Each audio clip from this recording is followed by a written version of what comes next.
What's up, everybody, and welcome to the Rideshare with Jonathan YouTube channel. Today's video, I'm going to be covering my biggest Uber tip. This actually is my biggest tip between Uber and Lyft and Uber Eats. I rarely do Uber Eats, honestly. I think I've done it maybe twice. So really, it's between Uber and Lyft here. But either way, I wanted to explain what my biggest tip was and how I actually got the tip.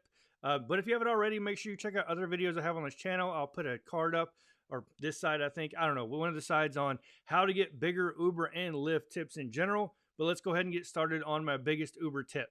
All right, so let's go ahead and get started. So the first question is going to be, how much was the tip? Well, the tip was $100 through the app. This was not cash. And I will show you that on the graphic right here. So this did happen a couple months ago in August. I can't remember if it was the beginning or end, but either way, you'll see the date on there. I was doing Uber and Lyft both at the same time. Just fortunately, I got this dude through Uber before I received a Lyft request. All I'm going to say is thank goodness that happened, right? So moving on, let's tell the story of how I got this $100 tip. So the story is actually not complicated. What happened was I got a ride request and I picked a gentleman and his wife up from their house to take them downtown to a steakhouse. Roughly the destination was going to be about 18 miles. As we got closer, probably 16 miles into the trip, the gentleman owns a business and he actually got a phone call from one of his employees. Well, the employee was installing something on a house. I'm not going to release any information here. I don't know what could be done on that, but either way, they were installing something on a house and their van broke down in the actual driveway of the customer's house. So he asked me how to edit the destination and drop off his wife at the steakhouse, then reroute to go and take him to the actual customer's house where he can help fix the van or move it or whatever, right? So after I dropped his wife off, we drive another probably roughly 7 to 8 miles to get to the customer's house where he can help his employee fix the van. Well, when we get there, he asked if I wouldn't mind sitting there and waiting till everything got fixed or however long it would take. I said, no problem, I'll do what I can. So basically what happened is the steering wheel locked up on the van and they couldn't figure out how to unlock the steering wheel. Basically, it didn't lock. The doors didn't lock. It's just they couldn't unlock and turn the key, the steering wheel, or I guess turn the key and the steering wheel was locked where you couldn't do anything with it. So long story short, I got out of the car and I tried to help them fix it. I ended up helping them push it out of the driveway and down the street a little bit. As simple as that. I was there probably, I would say roughly an hour to an hour and a half at the customer's house, helping them try to fix this van. I was YouTubing videos. I was giving my input. I helped them push it out of the driveway as much as I possibly could to help them, right? So either way, we ended up pushing it out of the driveway, pushing it down the street. They called the tow truck. Well, I actually ended up taking both of them to the steak restaurant. And then after I got there, his employee asked if I could take him back to his house afterwards so he could, or the boss's house to pick up his truck. So I ended up doing that. So I'm driving all over the place. I can't remember how many miles. I want to say it was around 80 miles total that I was driving. So from the trip, I don't know the exact numbers. I don't have it right in front of me. I know it will be on the graphic above me.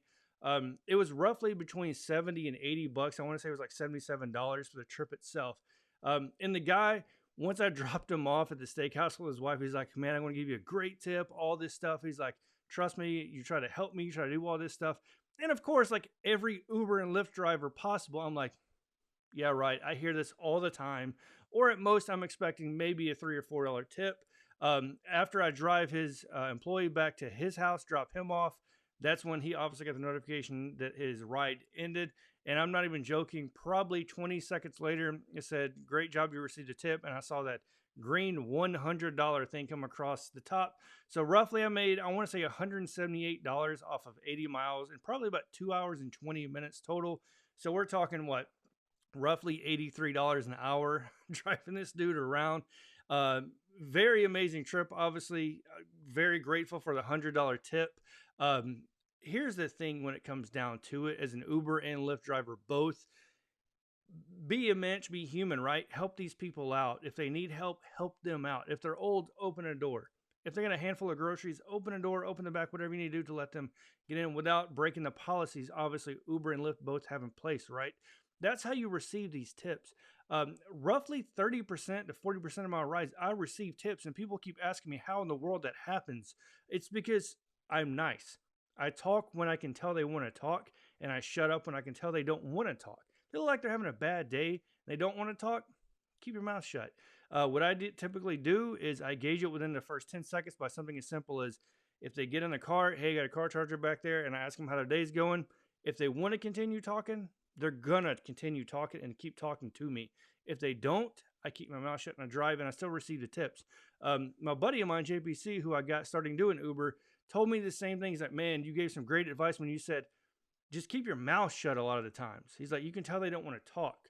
Or if they're subtle, just keep your mouth shut and let them start talking if they want to talk. And he said most of his trips come off of people you don't think's going to tip. And that's the case in this one. I can kind of expect a little bit of a tip. $100, obviously you don't expect a $100 tip, right? So either way, hopefully you guys enjoy the story. Hopefully you get some out of this. Hopefully you learn that, like I said, act like a human being, help people out when they need it, and you'll start receiving these tips. Other than that, leave your comments below on how much your biggest tip is and how you received it. And if you want to get on here and do a podcast or a video together telling your story about your big tip, please let me know and we'll get on here and do that and do Skype, Zoom, whatever it is, right? So either way, hopefully you guys enjoyed the video. Make sure to give a like if you like the video, subscribe below if you like videos, anything to do with rideshare, Uber, and Lyft. I do very few on Uber Eats and stuff like that, but I'm going to start doing more on that when I actually start doing more of those. Either way, hopefully you guys enjoyed today's video. Catch you guys next video. Peace.